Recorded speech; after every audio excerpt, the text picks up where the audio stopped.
أشداء على الكفار رحماء بينهم تراهم ركعا سجدا يبتغون فضلا من الله ورضوانا سيماهم في وجوههم من أثر السجود والصلاة والسلام على رسول الذي قال وهو أصدق القائلين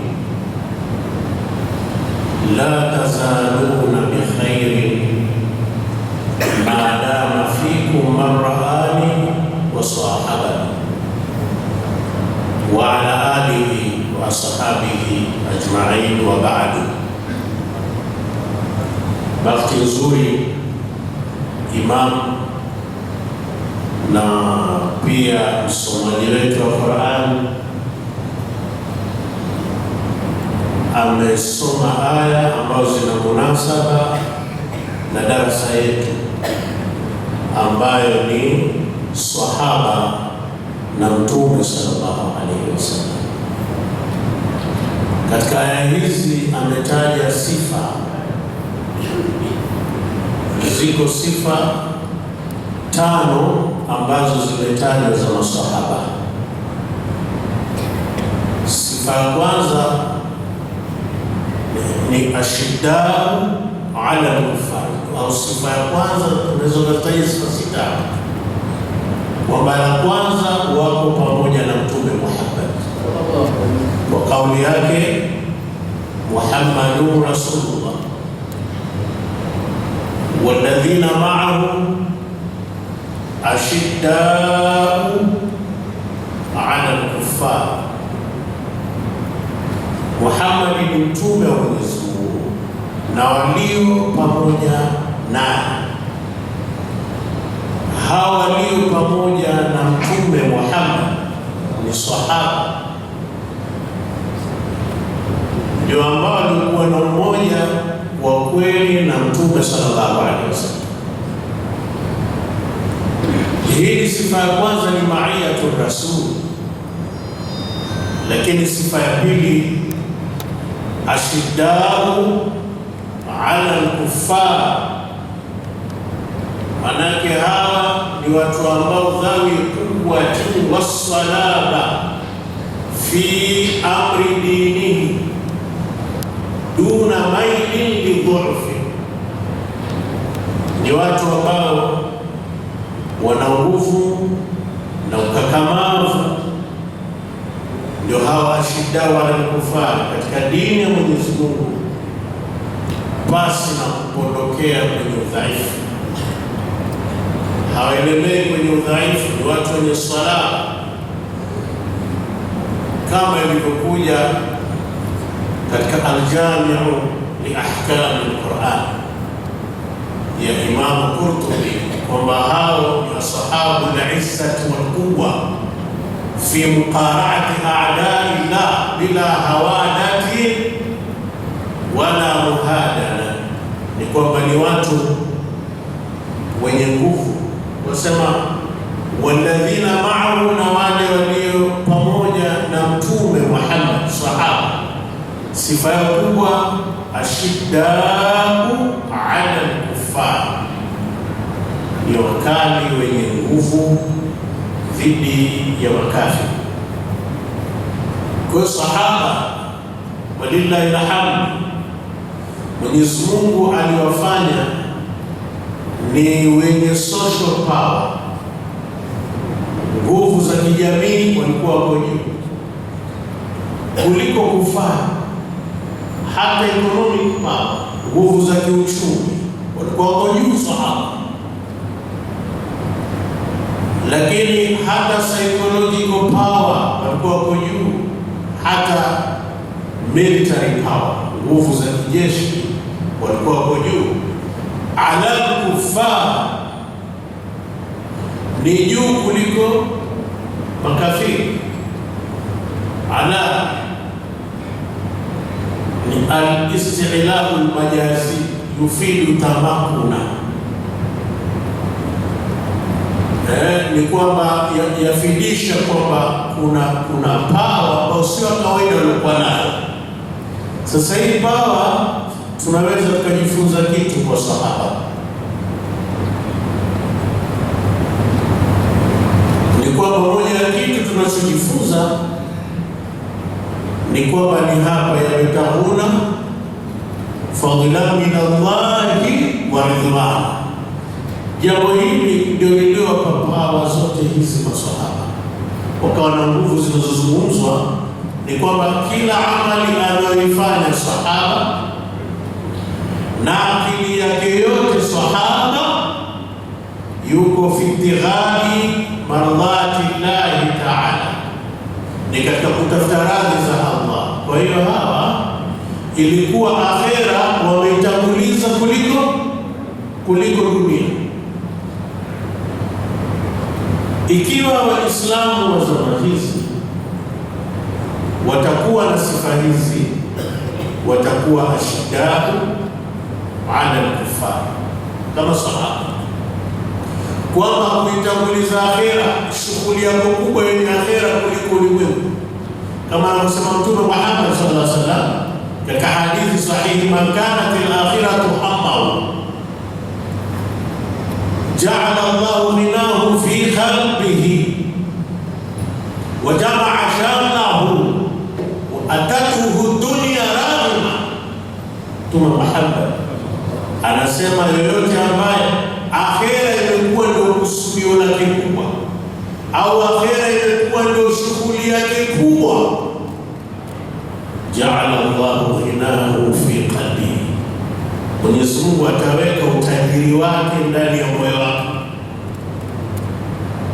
Wa jamaa shamlahu, na Mwenyezi Mungu atalikusanya jambo lake lolote analolitaka, Mungu atalikusanya kwa maana atalidhamini. Lakini wa atatuhu dunya raghima, na dunia itamjia hali ya kuwa ni yenye kutii. Sasa dunia ikikujia hali ya kuwa ni yenye kukutii. Pili, Mungu akukusanyie jambo lako unalolitaka. Tatu, Mwenyezi Mungu Subhanahu wa Ta'ala ajalie kwamba utajiri wake auweke ndani ya moyo wake. Lazima utakuwa katika hii sifa ya ashiddau ala al-kuffar, juu ya nani? Makafiri. Social power, economic power, psychological power, military power inaletwa na hii yabtahuna fadlan min Allahi wa ridwana. Hii ni sifa kwamba masahaba walikuwa wakifanya jambo wanafanya kwa ajili ya Mungu na Mtume, hatofanya jambo kwa ajili ya dunia, kwa ajili ya akhira yake. Ndio maana kwa ashiddau ala al-kuffar. Ni sifa ngapi zilizozitaja? Tatu. Ruhamaa bainahum, ni sifa sahaba, ni wenye kuoneana huruma baina yao, ni wenye kuoneana huruma baina yao. Nadhani ilikuwa katika moja ya vita ya Kiislamu, ilikuwa masahaba watatu hali zao ni mbaya mno, kiu kikali sana, unakuta na wameumizwa sana na wanakiu. Walipoletewa maji ya msaada, kila mmoja alikuwa anasema fulani mwenzangu yule hali yake mbaya kuliko mimi. Yule akipelekewa pia huyu fulani wakati huyu hali yake mbaya kuliko mimi. Akipelekewa huyu wakati sasa mwenzangu yule wa mwanzo ana hali mbaya kuliko mimi. Yule akipelekewa tena anarudisha kule mpaka walikufa. Hakuna aliyekunywa maji. Kwa nini? Allah Subhanahu ameweka kitu kinachoitwa ruhamau bainahum, ni wenye kuoneana huruma baina yao. Sifa tarahu rukaa sujada, utaona wakirukuu kwa pamoja na wakisujudu kwa pamoja. Yabtahuna hapo fadlan min Allahi wa ridwana, watafuta radhi za Mwenyezi Mungu na fadhila kutoka Mwenyezi Mungu. Simahum, alama zao, fi wujuhihim, katika nyuso zao, min athari sujud, kutokana na athari kubwa ya kusujudu.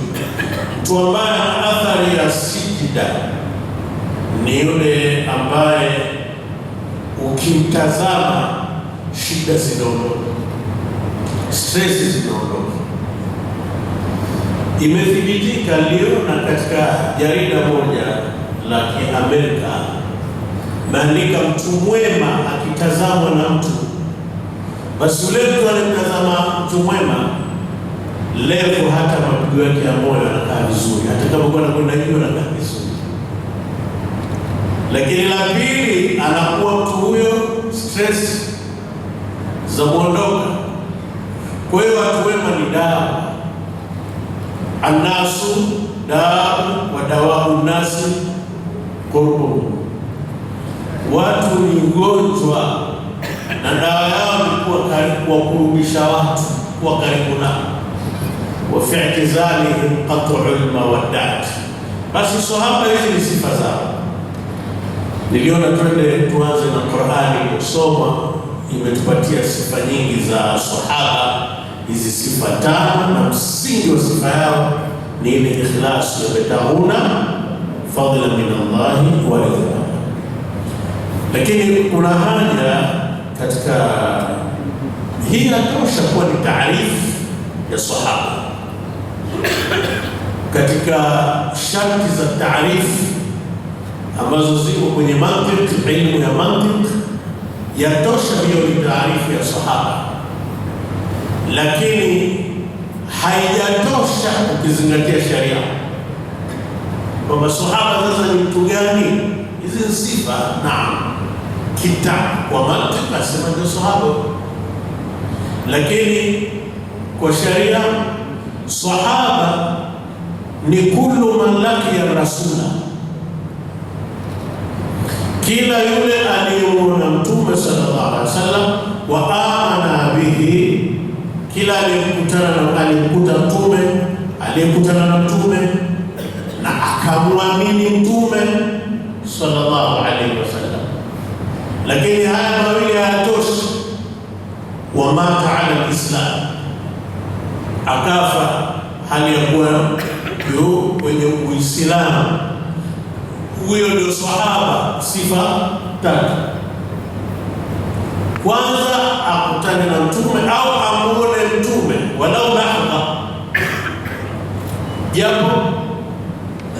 japo muda mfupi sana, yani awe na mujalasatu rasul, akae na Mtume Muhammad hata dakika 5, 6, 7, kwa mujibu wa Ahlus Sunna wal Jamaa. Na Ahlus Sunna wal Jamaa ni wale mutamassikuna bi sunnati nabawi. Nabawi ni wale ambao wameshikamana na zile sunna za Mtume Muhammad na kitabullah, anaitwa Ahlus Sunna wal Jamaa. Kwa mujibu wa taarifu yao ni kwamba hata ukikaa naye tu muda mfupi, wewe tayari ni sahaba kama umekaa na Mtume Muhammad sallallahu alaihi wasallam. Kwa hiyo wakati wa Mtume sallallahu alaihi wasallam kuna watu walikuwepo katika zama za Mtume Muhammad, wakawa ni waumini wa Mtume sallallahu alaihi wasallam, tena wakawa ni wacha Mungu sana wakati wa Mtume Muhammad, lakini sio sahaba. Si sahaba kwa vipi? Hawakumuona Mtume Muhammad. Kila aliyemuona Mtume na akamwamini na akafa katika Uislamu, huyo ndo anaitwa nani? Jamaa sahaba. Ama aliyemuona tu hakumwamini, si sahaba. Abu Jahal alikuwa sahaba, Abu Lahab alikuwa sahaba, lakini kuna sasa aliyemwamini ambaye hakumuona, huyo anaitwa al-mukhdharam, haiti sahaba. Utamwita al-mukhdharam bi fathi ra wa kutia fatha ra au bi kasri ra, al-mukhdharim au al-mukhdharam, huyo ni sahaba, si sahaba. Kwa mfano wa huyo ni Uwais al-Qarni, mtu wa Yaman ambaye alipatikana wakati wa Mtume Muhammad,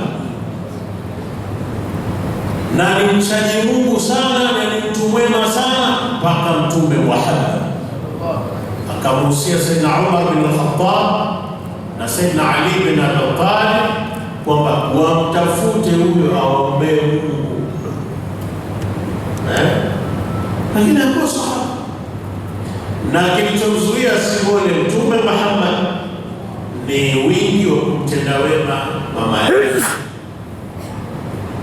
Kwa hapo tunapata kuna mtu anaitwa sahaba na kuna mtu anaitwa al-mukhdara. Sawa,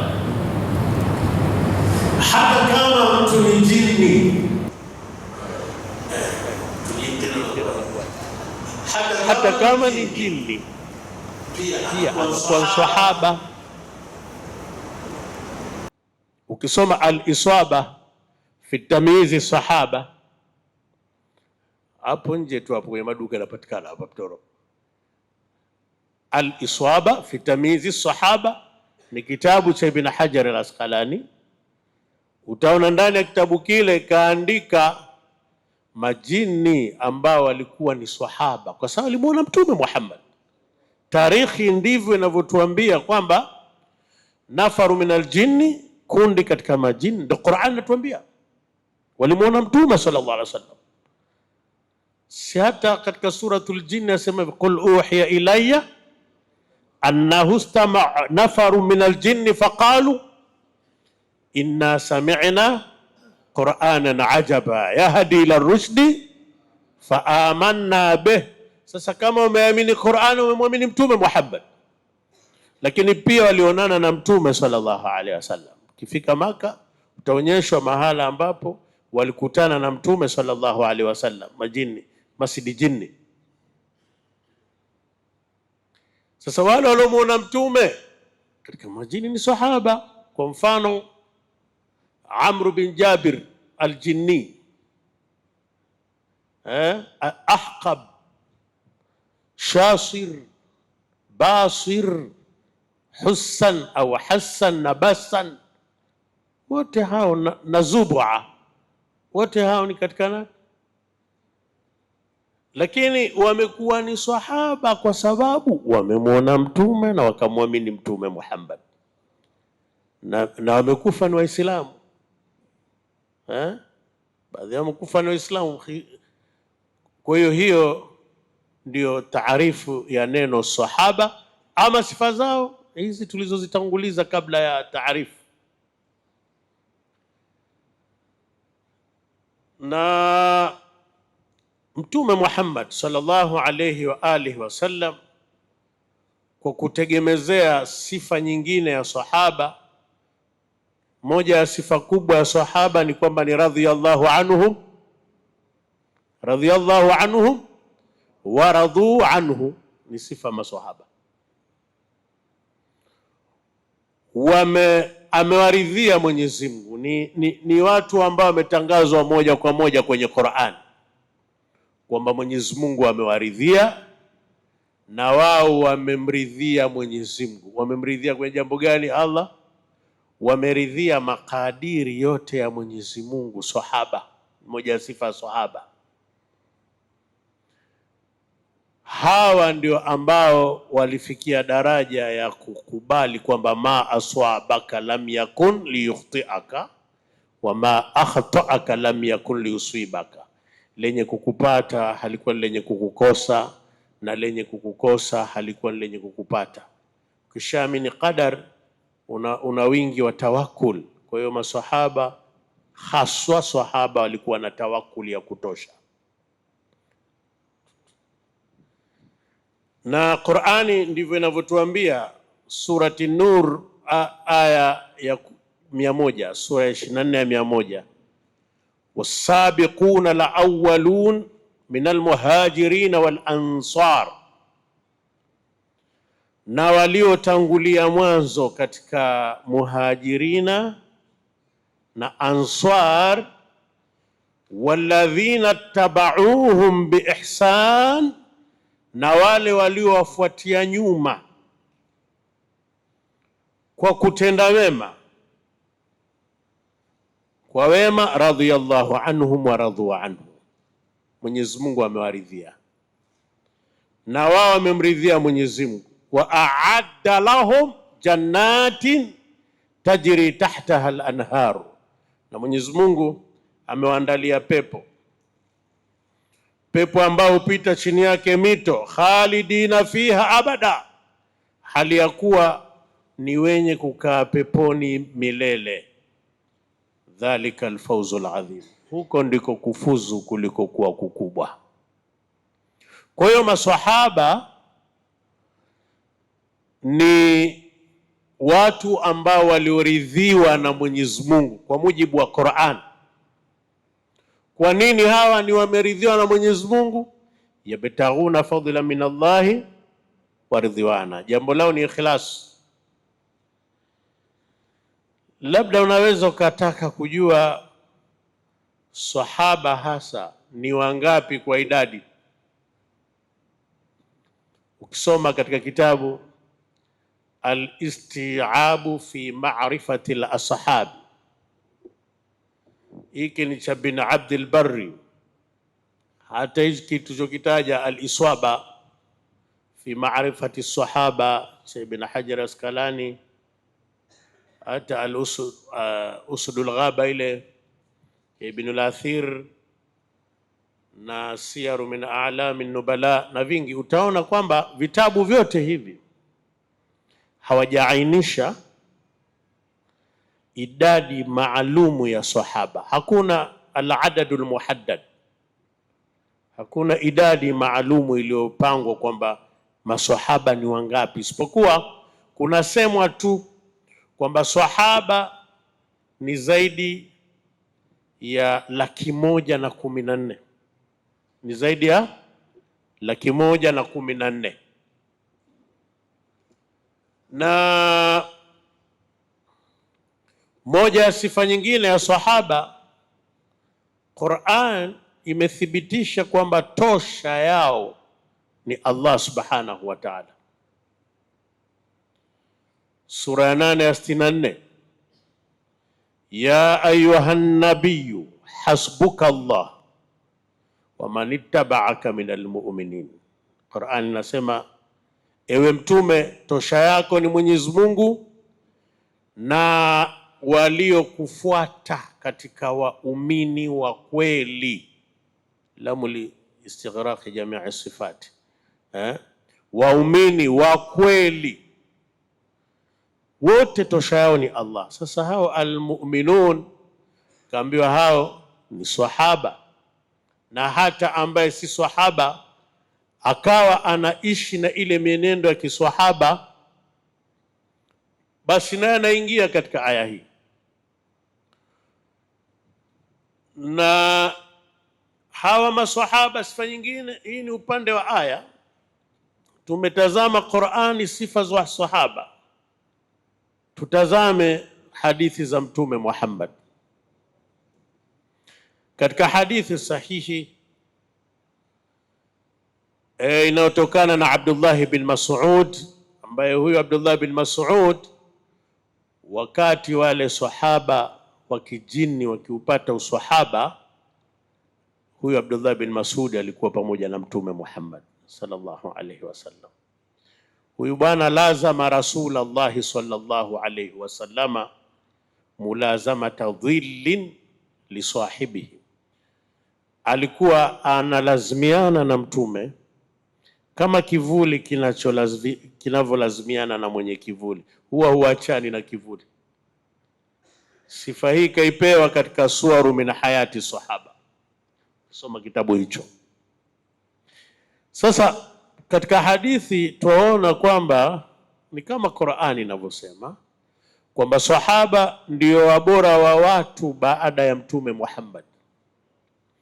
Mtume si ndo khairun nasi ala al-itlaq, khairul anami ala al-itlaq, ndiye mbora wa watu wote katika hii dunia, tena ni mbora wa viumbe wote. Sasa anayefuatia daraja hiyo ni maswahaba, ndio nambari 2. Kwa nini ni maswahaba? Radhiyallahu anhum wa radu anhu, Mwenyezi Mungu amewaridhia nao amemridhia Allah. Katika hadithi hiyo iliyotokana Ibn Mas'ud, Mtume anasema inna Allaha nadhara fi qulubil ibad fawajada qalba Muhammadin sallallahu alayhi wasallam khaira qulubil ibad. Hakika Mwenyezi Mungu alitazama nyoyo za waja wake wote, akakuta kwamba mbora zaidi kuliko waja wake wote ni Mtume Muhammad, ni Muhammadi. Fastafahu linafsihi fabtaathahu, akamchagua kwa ridhaa yake mwenyewe. Mwenyezi Mungu akamchagua kwamba huyu ndo awe mtume, kisha akampa utume. Thumma nadhara fi qulubi al-ibadi ba'da Muhammadin sallallahu alaihi wasallam, kisha akatazama katika nyoyo za waja baada ya Mtume Muhammad. Fawajada quluba ashabihi khaira qulubi al-ibad, akaona kwamba, akakuta Mwenyezi Mungu kwamba nyoyo za sahaba wake ndio bora zaidi kuliko nyoyo za baada ya Mtume Muhammad. Nyoyo za sahaba wake ndio nyoyo ambazo ni bora kuliko nyoyo za waja wake wote. Akawafanya hao waliokuwa sahaba ndio wakawa ni sahaba kwa namna hiyo, ni kwamba nyoyo zao zilikuwa zina uwezo wa kukaa pamoja na Mtume Muhammad sallallahu alaihi wasallam. Kwa hiyo ndio aliyeumba Mwenyezi Mungu akakufanya wewe na mimi tusiwe katika sahaba, lakini hao waliokuwa sahaba akawafanya ndio sahaba kwa sababu ya nyoyo zao namna walivyo. Kwa hiyo si watu wa mchezo mchezo sahaba. Ndio maana Mtume akasema la tasubbu ashabi, na ni hadithi sahihi ya Mtume Muhammad, msiwatukane sahaba wangu, msiwatukane sahaba wangu. Lau anfaqa ahadukum, lau atatoa mmoja wenu mithla Uhudin dhahaba, mfano wa mlima Uhud ni dhahabu tupu,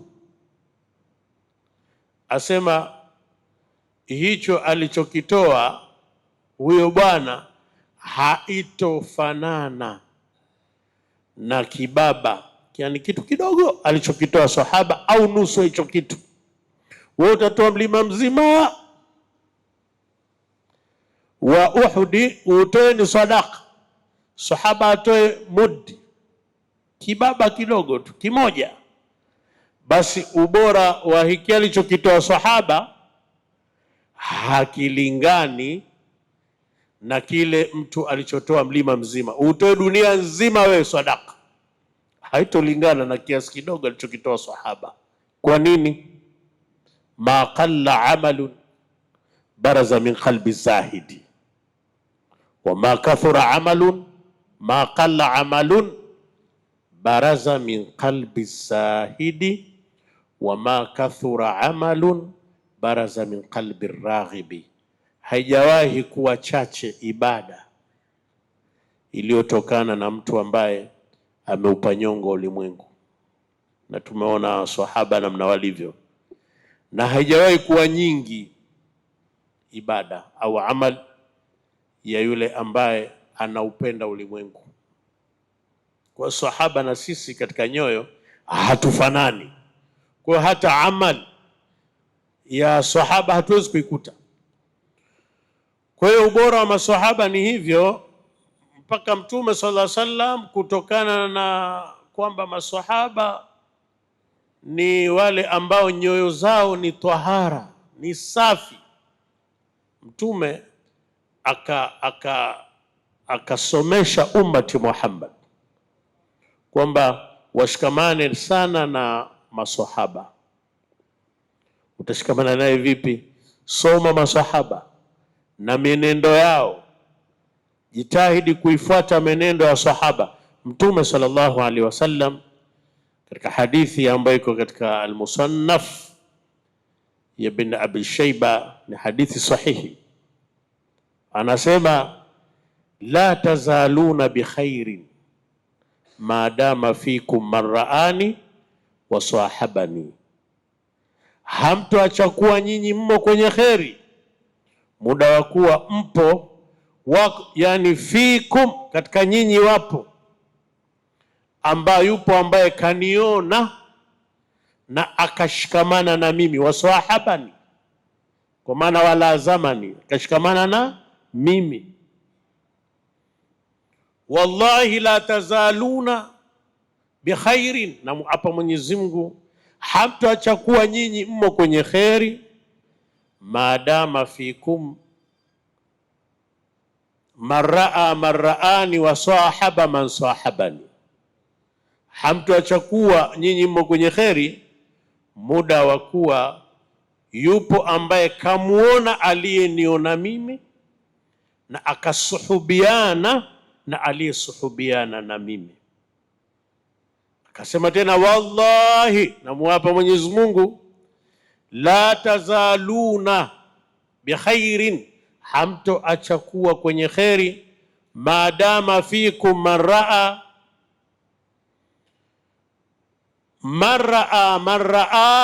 man raani wa sahaba man sahaba man sahabani, hamtoacha kuwa kwenye kheri muda wa kuwa kuna mtu kamuona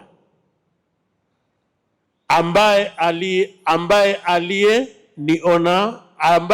aliyeniona mimi, kamuona yule ambaye kamuona ambaye kaniona mimi, na kasuhubiana na ambaye kasuhubiana na ambaye kasuhubiana na mimi. Ina maana hapo Mtume, kwa ufupi labda uelewe, nikupe hadithi nyingine sahihi ya Mtume Muhammad sallallahu alaihi wasallam. Mtume sallallahu alaihi wasallam asema khairun nasi qarni thumma alladhina yalunahum, ndio tafsiri ya hii hadithi iliyotangulia. Thumma alladhina yalunahum thumma yaji'u aqwamun tasbiqu shahadatu ahadihim yaminahu wa yaminuhu shahadatahu, asema mbora kuliko watu wote, khairun nas, wabora zaidi kuliko watu wote, karni, ni watu wa zama yangu mimi. Neno karnu maana yake sio karne yangu, ni kwamba ni watu wa zama yangu mimi, kisha wale ambao waliowafuatia, kisha wale ambao waliofuatia. Ina maana ni nani hao? Ni sahaba wa Mtume, wanafunzi wa sahaba wa Mtume, na wanafunzi wa sahaba wa Mtume sallallahu alaihi wasallam. Ina maana ni sahaba, tabiina na tabi'i tabiina, ndio watatu waliotajwa katika hadithi ya mwanzo na hadithi hii kwamba tushikamane nao. Lakini angalia atakokuja baadaye, kasa thumma yaji'u wa qawamun, kisha baada ya hapo atakuja watu ambao tasbiqu shahadatu ahadihim yaminahu, watangulia ushahidi wa mmoja wenu kiapo chake. Akitaka kutoa ushahidi wake anaanza wallahi, namwapa Mwenyezi Mungu, hajaanza kusema za wallahi. Na watu wa ilmu nafsi wanasema ukiona mtu anaanza kuapa, jua huyo muongo. Wa yaminuhu shahadatahu, na kiapo chake chatangulia nini? Ushahidi wake. Ashatoa ushahidi, akimaliza sema wallahi naapa, hata fulani alikuwepo. Sasa hii ni kwamba kumbe baada ya tabi'i tabi'in watakaofuata baada yao ni wakutazama sana. Je, watu wa zama hii ikiwa hivyo ndivyo, ina maana ubora wa watu unapanda baada ya tabi'i tabi'ina ni salafu salih, hao waliowafuatia tabi'in, baada ya hapo mpaka tunakuja sisi wa mwisho huku. Mwenyezi Mungu atupe nusura yake. Sasa tumalize darsa hii, msimamo wa ahli sunna wal jamaa kuhusu sahaba. Ashabu kulluhum udulun, huo ndo msimamo. Sahaba wote ni waadilifu. Labda niulize maswali hapa kidogo kuwasaidia watu. Uadilifu kwa sahaba maana yake ni nini?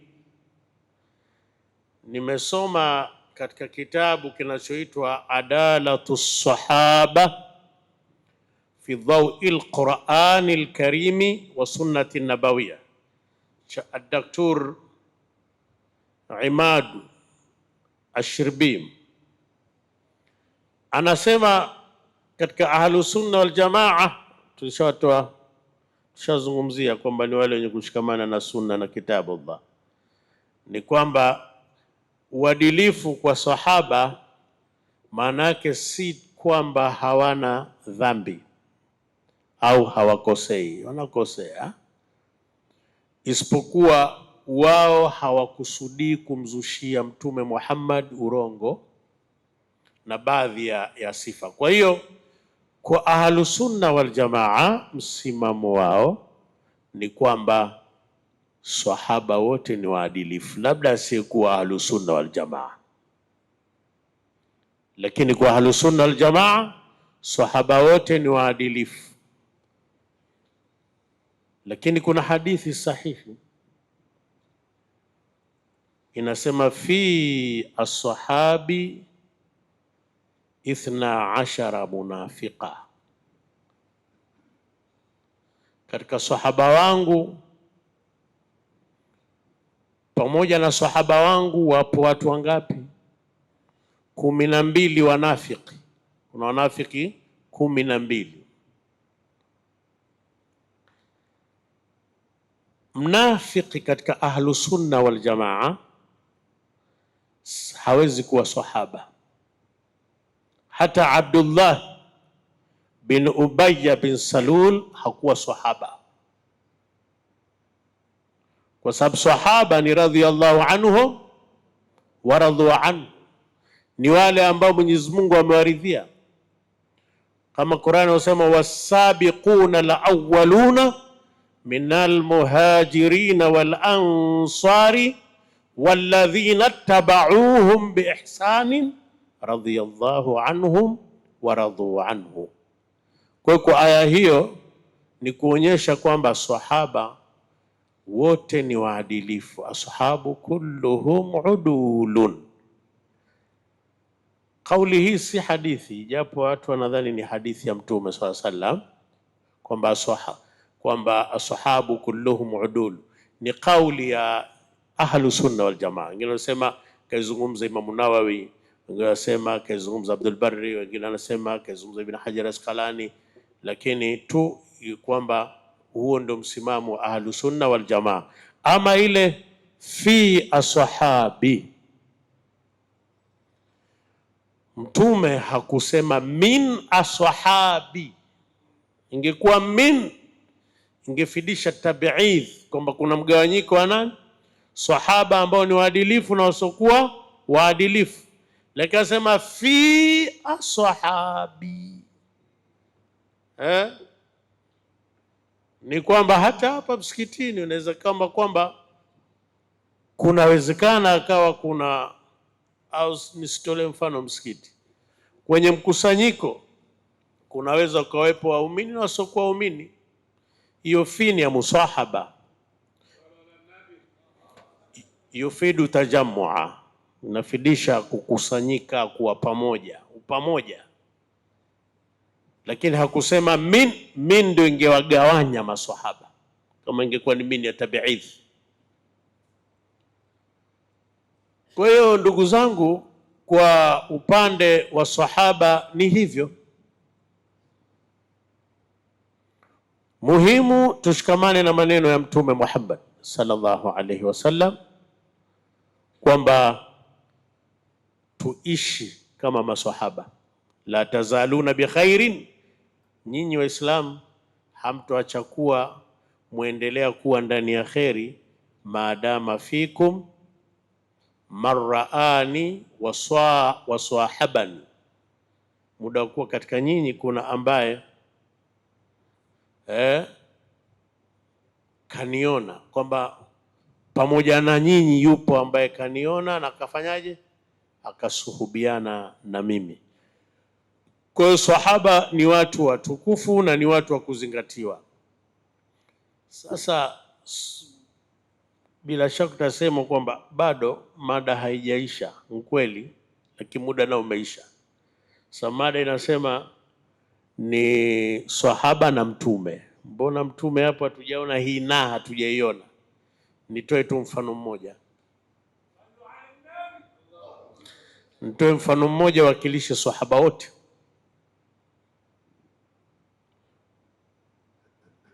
Yuko sahaba mmoja nadhani ni Aswad bin Ghazia yule, katika hadithi sahihi. Huyu katika vita Badri, mtume wakati anakagua jeshi lake na fimbo alimtunga na fimbo huyu Aswad akamwambia Mtume, umeniumiza, aujaatani ya Rasulullah, umeniumiza, na wewe ni mtume wa Mungu, na wewe ni mtu wa haki. Mtume sallallahu alaihi wasallam, yule bwana akamwambia, naomba nikulipize kisasi na mimi nikutunge. Maana kamtunga kwenye tumba, maana mimi kutunge. Mtume akanyanyua nguo yake, yule bwana akaenda akabusu, akutanisha ngozi yake na ngozi ya Mtume Muhammad sallallahu alaihi wasallam. Mtume akamwambia, mbona unafanya hivi? Akasema, kama unavyoona jambo linalokuja mbele ni vita. Nimetaka mwisho wa ahadi yangu iwe ngozi yangu igusane na ngozi yako. Mtume akampongeza na akamwombea dua. Katika mtume na sahaba, hili jambo moja inaonyesha kwamba mtume alijali sana haki za wale anaowaongoza, kiasi bwana yule asema, nataka mimi kulipiza kisasi. Maana kisasi chenyewe ilikuwa nini? Kakubali na yule naye amtoboe na mti Mtume sallallahu alaihi wasallam, kwamba na mimi nitobolewe kama nilivyomtoboa bwana anavyodai, niumie kama alivyoumia. Hii ni kuonyesha mafungamano ya mtume na sahaba, ni kwamba alikuwa akijali sana haki za wale anaoongoza, na sisi tujali haki za wale tunaoongoza. Mtume alikuwa ni hospitali kama inayotembea kwa sahaba wake. Yule Qatada bin Nu'man lilitoka jicho wakati wa vita ya Uhud, likawa linaning'inia. Alipomfuata Mtume sallallahu alaihi wasallam, mashtaka yake ni kwamba, ya Rasulullah, unaniona nilivyo mimi, kinachonipa tabu nimeposa huko, wakati nilipotoka huko nimeposa, ninachohofu nikirudi huko, huyo niliyemposa akiniona katika hali hii hata nkubali. Anashtakia kwa Mtume sallallahu alaihi wasallam. Mtume alishika lile jicho na likarudi na kalipangusa, likawa linaona kuliko chochote kinachoona katika dunia. Na kuanzia pale Nu'man bin Qatada bin Nu'man akawa ni katika watu wenye muonekano mzuri sana wa sura, na pia macho yake yakawa na nguvu kuliko mwanzoni na kuliko mtu yote. Anaweza kuona huko kama Zarqa. Sio mwanamke yule alikuwa anaitwa Zarqa, anaweza kuona kilomita 1000. Ndivyo ilivyokuwa hivyo. Basi nilitaka tu hii nukta ya na mtume na